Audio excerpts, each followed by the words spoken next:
Jadi pas di baskom itu dimasukin air kelapa segala macam, saya cuma liatin itu di baskom dimasukin. Itu benda semua dimasukin, yang cincin, yang keris segini itu dimasukin semua. Benda pusaka dicuci semua. Cuma satu yang dia nggak sanggup. Yang saya bilang badik itu yang nggak sanggup. Pas mau dimasukin mental, buah, 4 orang mental semua, buah. Saya cuma dalam hati saya, ya Allah, wah masalah nih pikiran saya kan. Om, kayaknya Bapak mulai kritis nih Om. Gitu. Dan anaknya sudah bilang, Bapak pernah ngomong apa sama Om? Saya bilang, Bapak pernah ngomong sama saya, tolong dong urusin pusaka saya, tolong dong turunin ilmu, saya mau turunin ilmu nih ke Bang Bidin.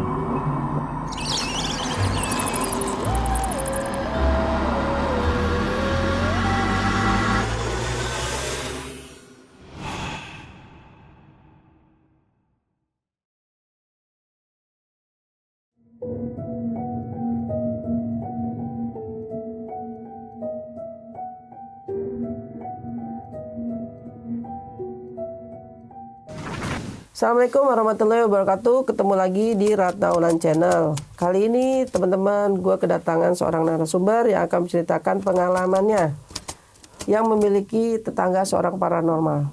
Gimana dan apa yang dialami narasumber kita kali ini, kita langsung tegur saja. Apa kabar Bang? Alhamdulillah, Bang Bidin. Sehat ya.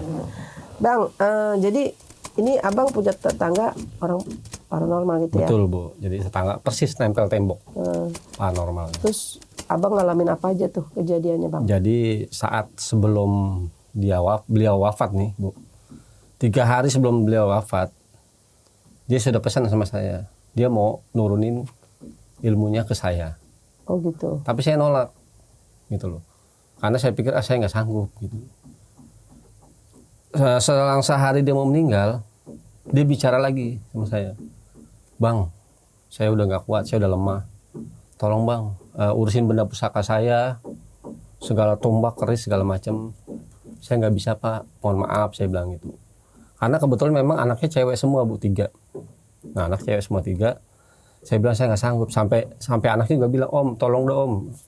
Saya bilang saya nggak sanggup, karena saya belum mampu lah, kayak begitu. Nah selang lama, pas hari dia meninggal, itu waktu itu COVID, pas COVID kedua kalau nggak salah.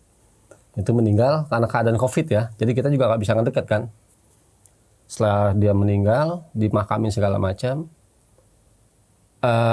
malamnya itu anaknya datang ke saya, Om, Bapak sebelum meninggal benar-benar nitip ke Om, suruh urusin ini pusaka, benda-benda pusaka Bapak, karena saya memang ikut beliau terus Bu. Kalau beliau tuh ada kerjaan seperti, maksudnya untuk penglaris atau untuk pengobatan orang, jadi saya ikut cara ritualnya dia, saya ikut. Makanya dia udah percaya, oh berarti saya udah bisa mungkin menurut dia.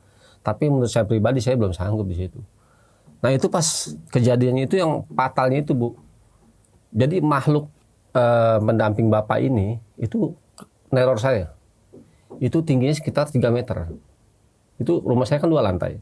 Jadi nongol di lantai atas tuh cuma kepalanya aja. Aduh saya merinding. Ini kepalanya, ini mukanya hancur Bu. Aduh saya cuma bilang, udah jangan ganggu saya. Karena saya punya anak, punya istri. Jangan ganggu saya. Oke Pak, stop dulu, nanti kita lanjutin lagi. Siap Bu. Teman-teman jangan lupa subscribe, like, komen, dan bunyikan lonceng supaya tidak ketinggalan video-video yang lainnya. Jangan lupa juga follow Instagram serta TikTok Ratna Ulan Channel.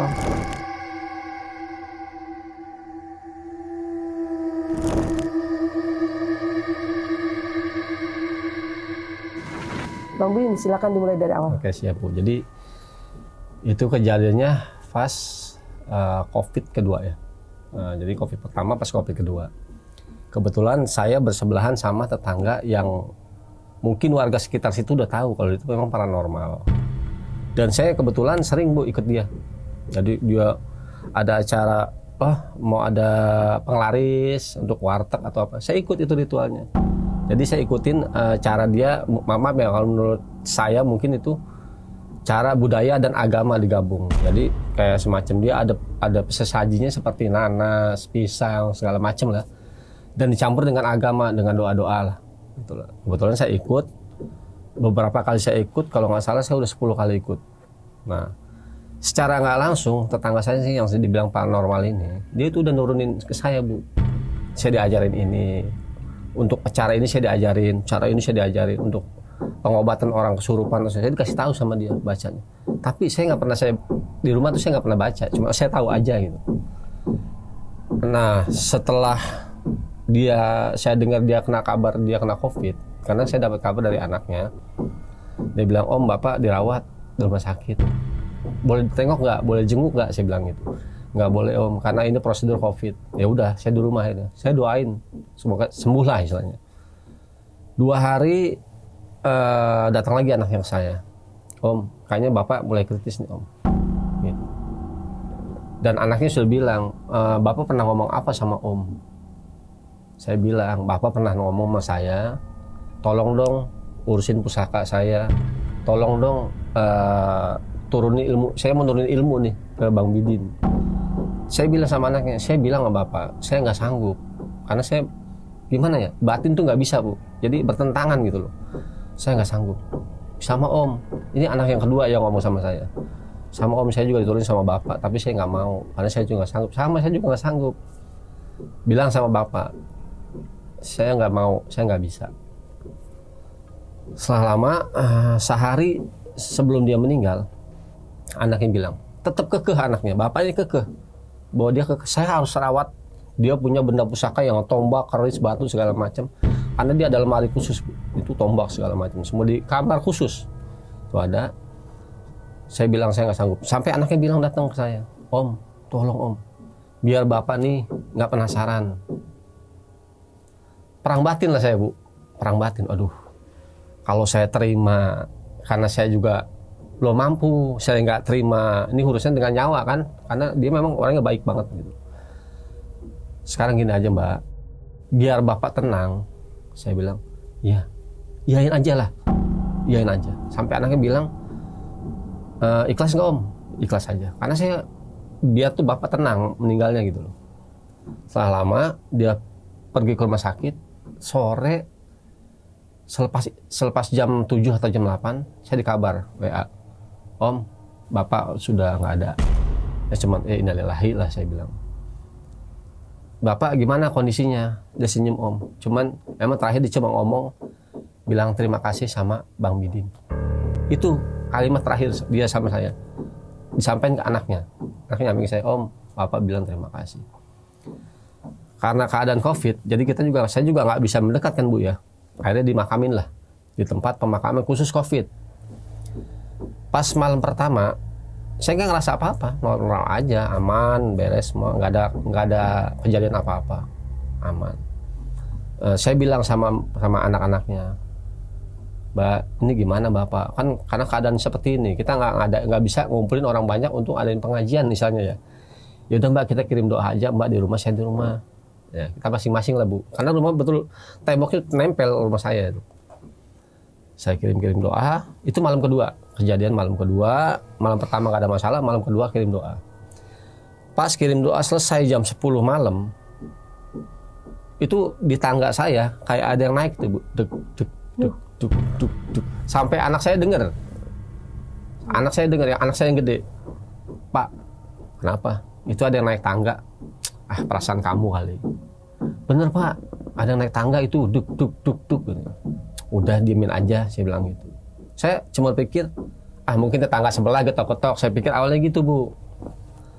Selang lama jam 11, jam 12, istirahatlah kita nih bareng. Tidur kan malam tuh. Tidur malam, saya berpikiran, apa iya, suara apa sih? Kalau memang itu, maksudnya maaf ya, kalau memang itu makhluk astral, silakan bunyi lagi, pikir saya gitu. Bunyiin, apa yang kamu mau bunyiin gitu. Nggak lama selang saya bicara seperti itu bunyi lagi, Bu.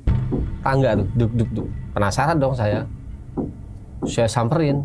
Ternyata rumah saya kan 2 lantai. Pas lantai itu saya lihat di antara tangga sama tempat cuci baju jemur. Itu cuma kepala nongol. Jadi ubin tuh kepala segini. Kepala segini, ini mukanya rusak, Bu, hancur. Di situ dah. Saya pikir, wah, ini halu nih, pikir saya. Karena saya nguatin mental. Wah ini halu nih, saya halu. Saya mau balik, muter balik ini, nggak bisa bergerak saya, Bu. Melotot, sepaneng, saya ngelihat dia. Jelas, jadi main lihat-lihatan. Karena saya mau balik nggak bisa. Saya kaku, nggak bisa ngomong, nggak bisa apa. Tapi alhamdulillah di hati itu masih ada sedikit ucapan yang Allah, ya Allah, ya Allah, ya Allah. Saya bilang. Akhirnya dengan tekad saya balik, muter balik saya. Akhirnya bisa tuh saya balik.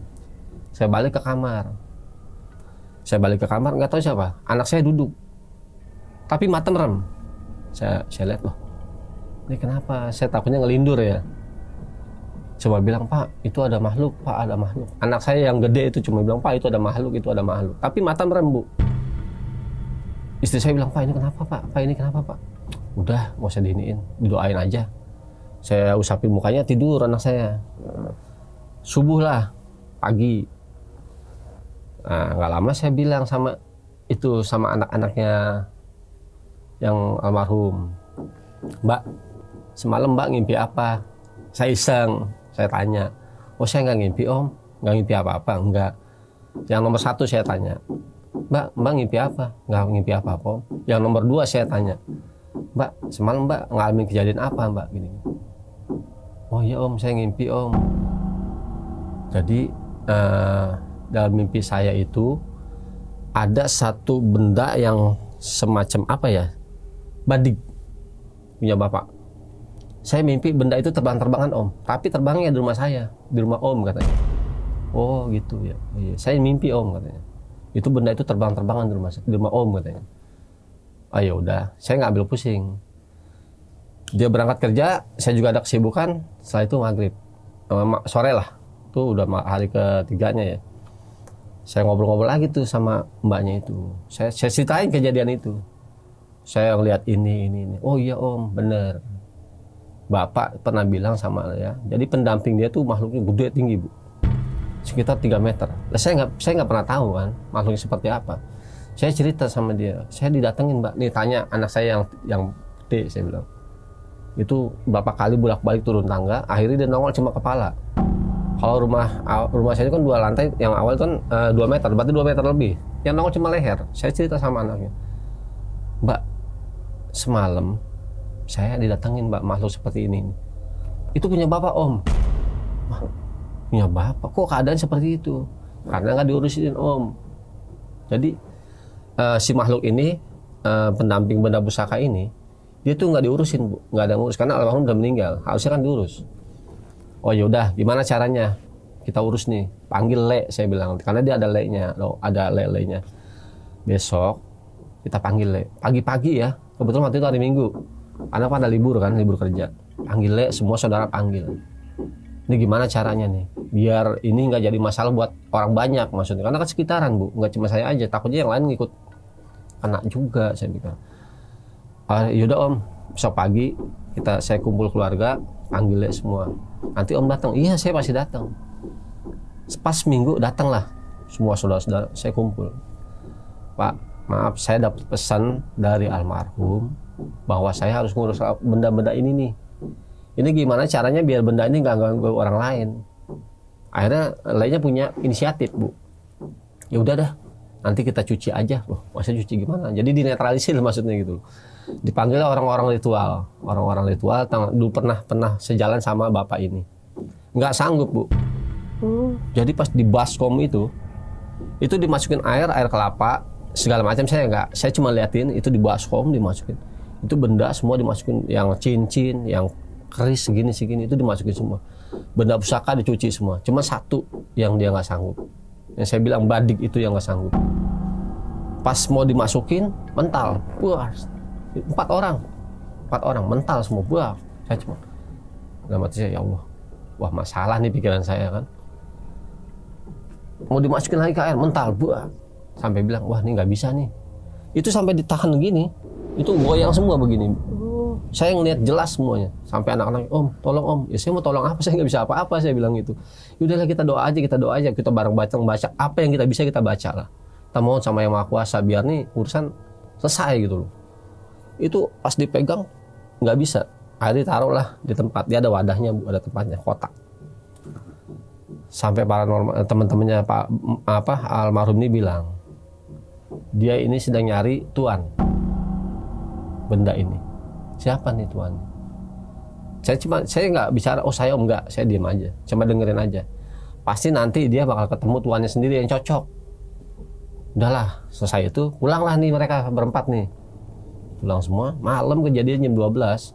Itu terbang-terbang Bu, mau loncat dari tembok sini. Itu bendanya loncat. Tuak. Sampai anaknya nangis semua. Itu 3 cewek nangis semua.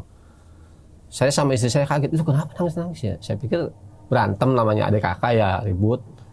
Saya datang ke rumahnya, itu cerita dia, om ini bendanya apa mental-mental om.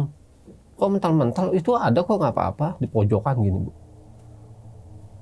Gini, sekarang gini aja, kalau memang dia dengan saya bisa saya netralisir, nggak jadi masalah, insya Allah nggak. Saya pegang Bu, itu nggak apa-apa. Di pojokan saya pegang barang. Sekarang barang itu saya kasih teman saya di Bogor, orang Bogor, saya kasih dia. Saya nggak mau pegang-pegang kayak gituan kan. Saya pegang tuh barang, nggak masalah. Sampai anaknya bang, loh, bapak berarti om yang dipilih om sama bapak. Saya tahu, saya dipilih sama bapak buat nurunin ilmu bapak. Tapi karena saya nggak mau efek samping, saya punya anak istri, gitu loh. Jadi kalau misalkan saya pribadi ya nggak masalah, takutnya istri saya yang diteror, gitu loh.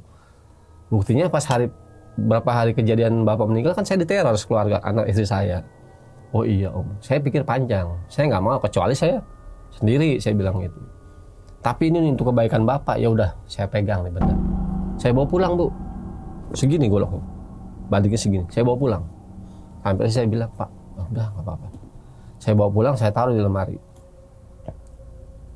Selesai pagi itu, pas hari Rabu, kejadian Rabu, itu malamnya kejadian lagi. Itu barangnya lotok bunyi di lemari. Lotok. Saya buka lah, tapi saya buka diem.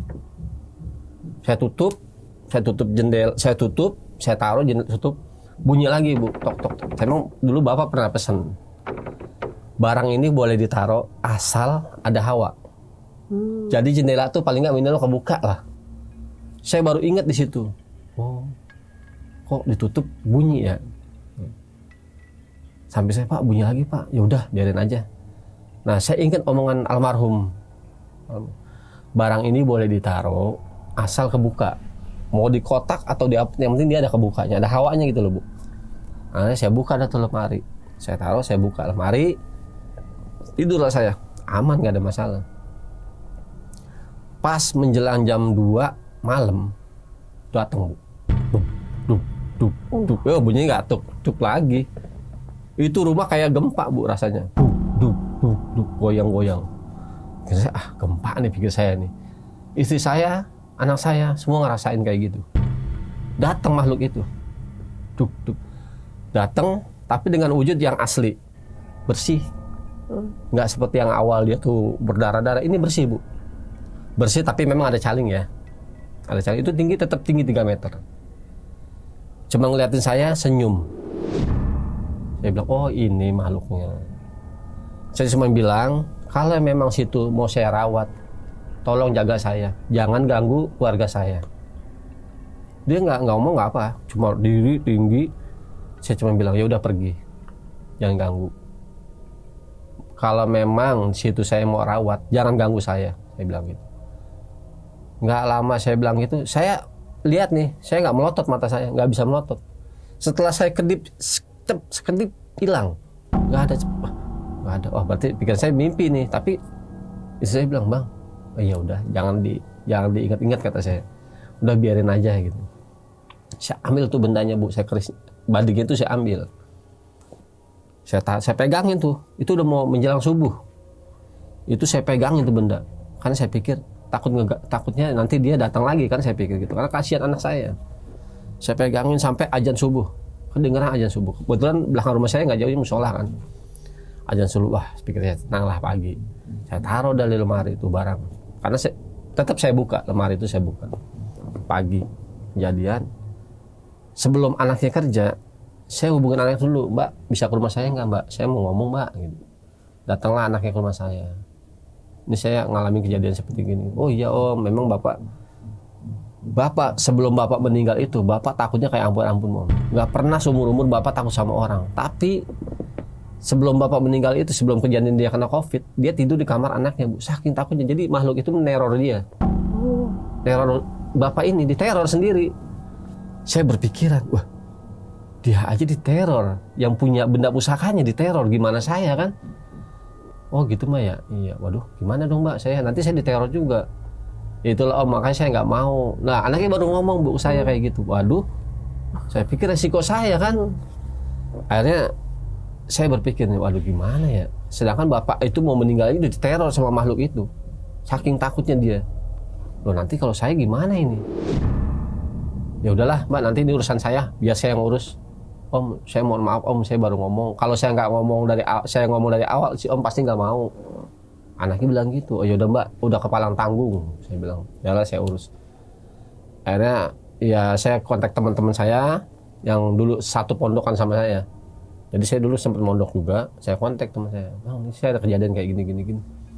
Gimana? Datanglah 2 orang teman saya waktu itu, satu alumni pondokan datang. Yaudah Bang, bawa aja ke Pak Kiai. Malam itu juga nggak banyak ngomong, Bu. Berangkat saya langsung ke tempat Pak Kiai. Saya bilang, saya kejadian seperti ini. Cuma Pak Kiai bilang begini, ini kalau nggak keburu, kita nggak tahu. Ada yang korban aja. Maksudnya dari keluarga saya nih, tumbal. Waduh, sampai Pak Kiai ya saya bilang kayak gitu. Ya udah, sekarang saya bersihin. Maksud dinetralisin sama Kiai saya itu dinetralisin pakai air. Saya nggak daun sirih kayaknya deh. Serendaman air daun sirih itu direndam, dinetralin. Cuma bilang, yaudah, ini jangan taruh di rumah ya. Ini udah nggak ada apa-apanya barang nih. Tapi si makhluk ini tetap masih ada. Kalau barang ini dirawat lagi atau diurus lagi, karena dia suka. Kalau kita urus dia pasti suka. Siapapun kalau kita urus pasti suka dia. Terus gimana Pak Kiai? Saya bilang, udah simpan aja di rumah. Anggap aja itu barang rongsok lah. Saya bilang. Pulanglah saya. Pulang ke Jakarta. Karena kan pondoknya di Cianjur kan. Pulang ke Jakarta. Saya pulang siang. Saya telepon teman saya orang Bogor. Bro, lu mau barang pusaka nggak? Wah, gue suka banget tuh. Kebetulan dia koleksi barang-barang benda-benda pusaka, Bu. Datanglah dia, nih bro, lu kasih. Wah, lu yang bener ngasih ginian, emang kenapa? Ah, gue nggak berani. Gitu. Loh, barang kosong saya bilang nggak ada apa-apanya, barang kosong.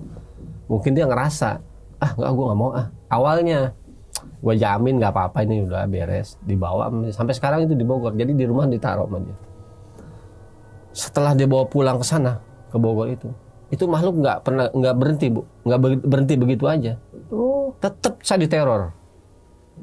Anak saya jatuh berdarah sini. Ya, kalau saya tanya mana saya, emang ngapain? Orang dibawa kok datar, ubin datar, jalan biasa, mau sekolah, saya mau antar sekolah, tahu-tahu brak jatuh kayak orang pingsan.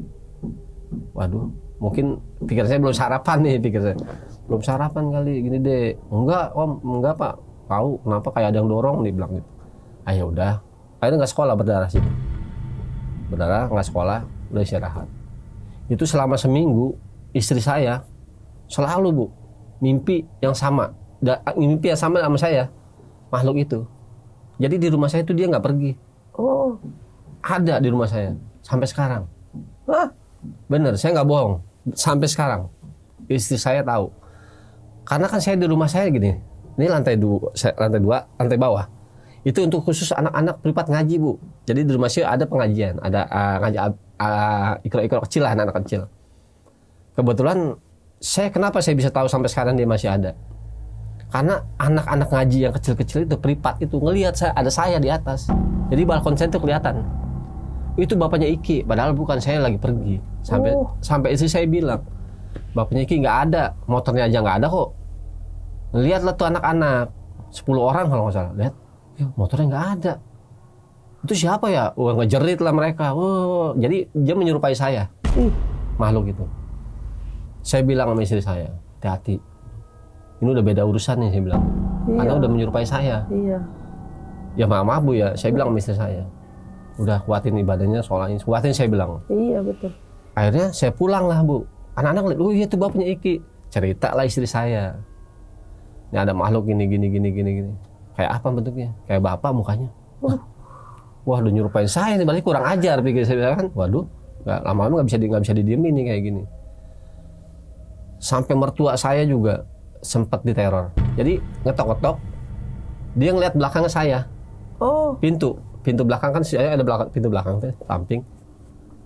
Cuma mantu saya gitu kan. Ya udah. Padahal saya nggak ada, Bu, lagi kerja waktu itu. Pas kejadian sampai sekarang.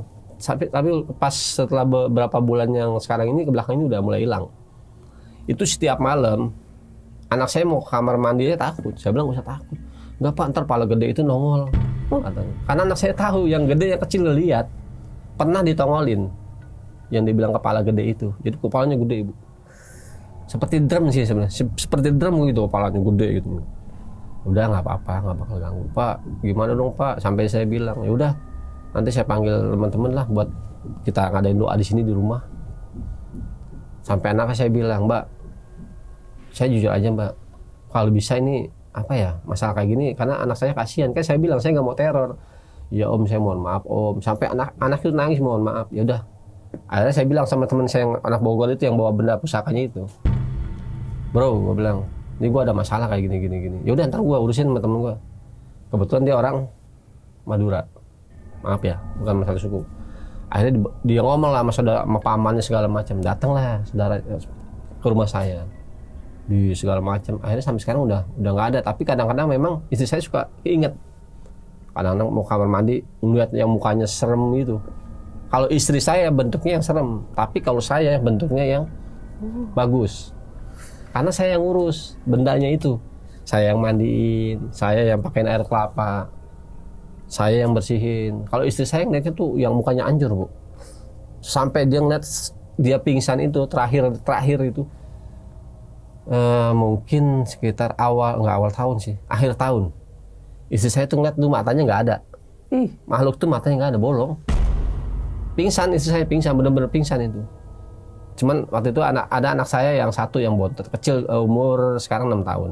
Kalau yang gede itu kan pondok, jadi jarang pulang ya, karena di pondok juga. Yang kecil ini nangis-nangis, tetangga pada masuk lah. Karena saya nggak ada waktu itu kebetulan.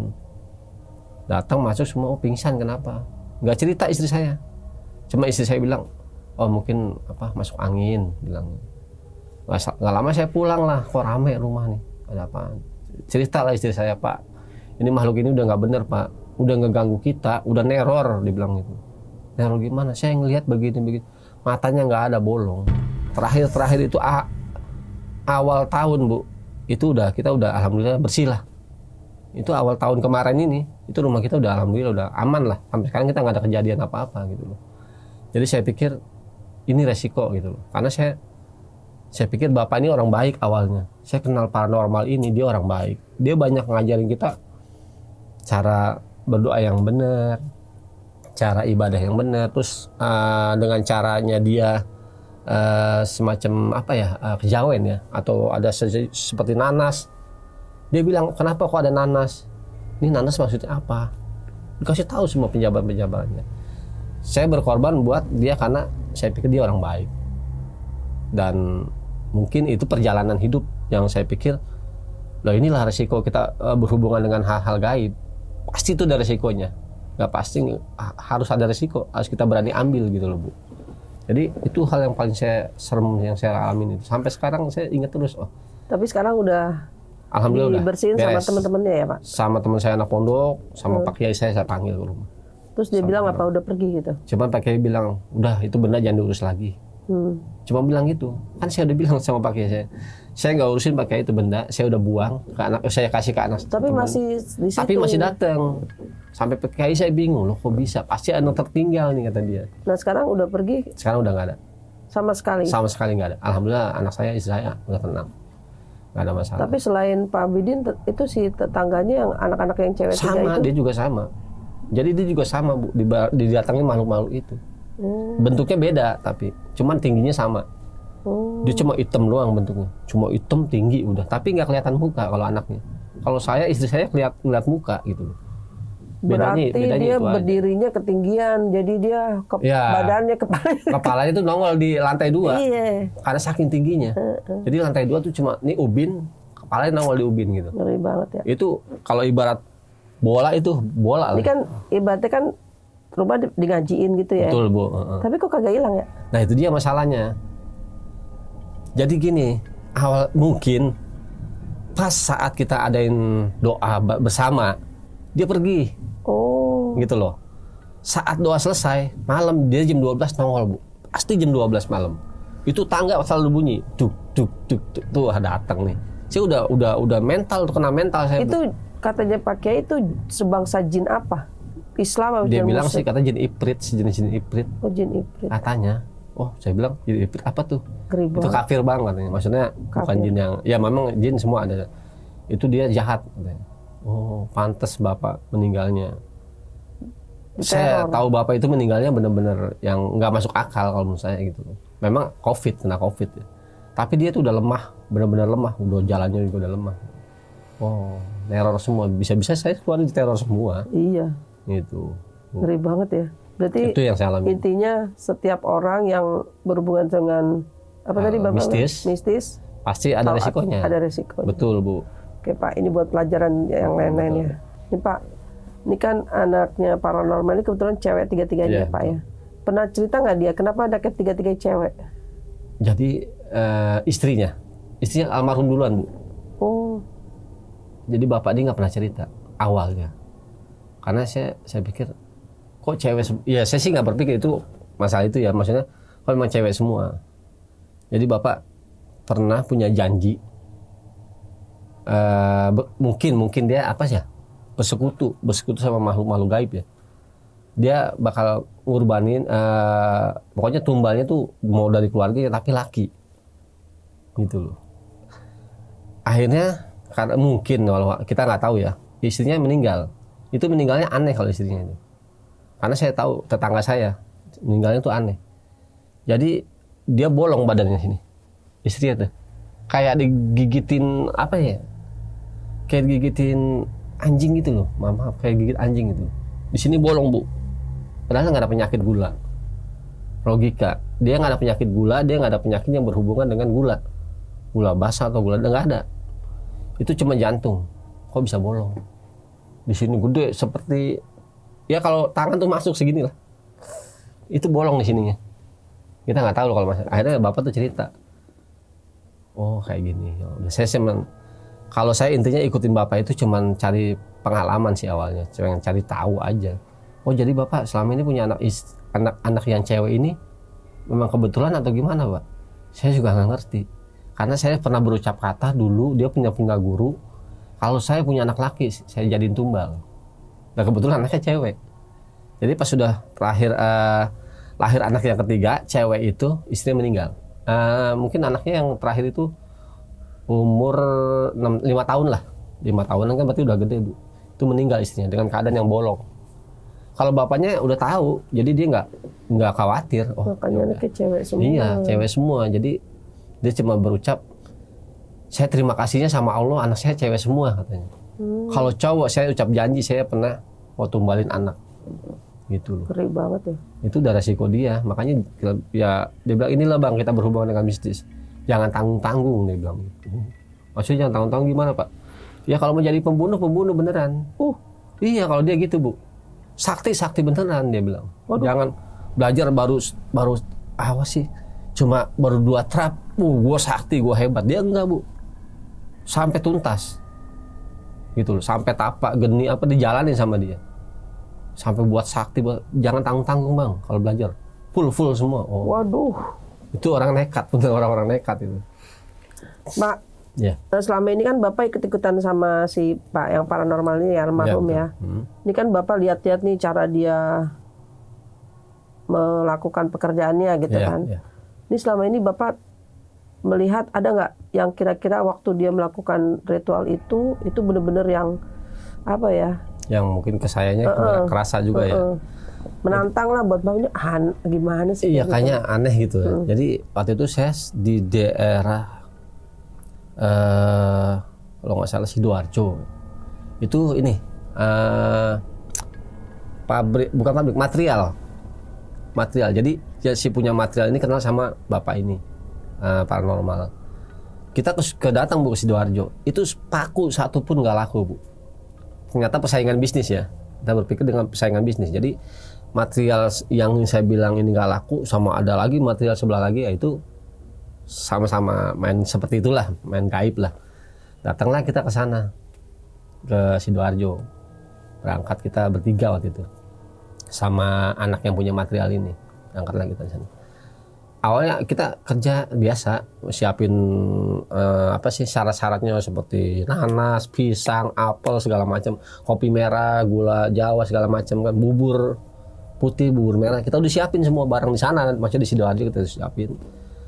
Begitu kita mau mulai acara ritual ini, Bu, itu tiba-tiba di kelapa nancep paku 2 di kelapa. Malam apa siang? Itu malam, pasti ngejain malam, jam 12 malam, Bu. Nah, di situ saya mikir, wah, bahaya juga ya, pikir saya. Ini siapa yang lempar paku? Logika saya itu nggak mungkin. Karena saya lihat kok kelapa murni kok, nggak ada pakunya. Tiba-tiba dihantam paku. Itu untungnya nggak pecah, Bu. Kelapa itu nggak pecah. Tetap dia, bapaknya tetap jalanin ritual. Tetap dia ritual, jalanin terus ritual. Saya cuma liatin. Saya sambil doa, tapi saya liatin apa yang terjadi nih. Saya pengen tahu nih apa yang terjadi nih. Nggak terjadi apa-apa. Selesailah kita ritual. Bapak langsung buka mata, dia lihat. Oh, cuma paku doang. Beraninya paku doang. Cuma bilang gitu doang. Berani cuma paku doang. Jangan paku kecil tadi. Kalau perlu linggis yang gede. Sampai bapak nantang kayak gitu. Saya bilang, wah, ini orang ngomong apa nih? Saya nggak ngerti awalnya. Saya bilang, Pak, ngomong jangan sini. Nanti kalau udah keluar dari ruang ritual, silakan ngomong. Jadi di situ kita dikelilingi makhluk-makhluk yang saya nggak tahu ya. Banyak makhluknya di situ, yang serangan gaibnya gitu, Bu. Selesai, tutup doa, kunci kamar.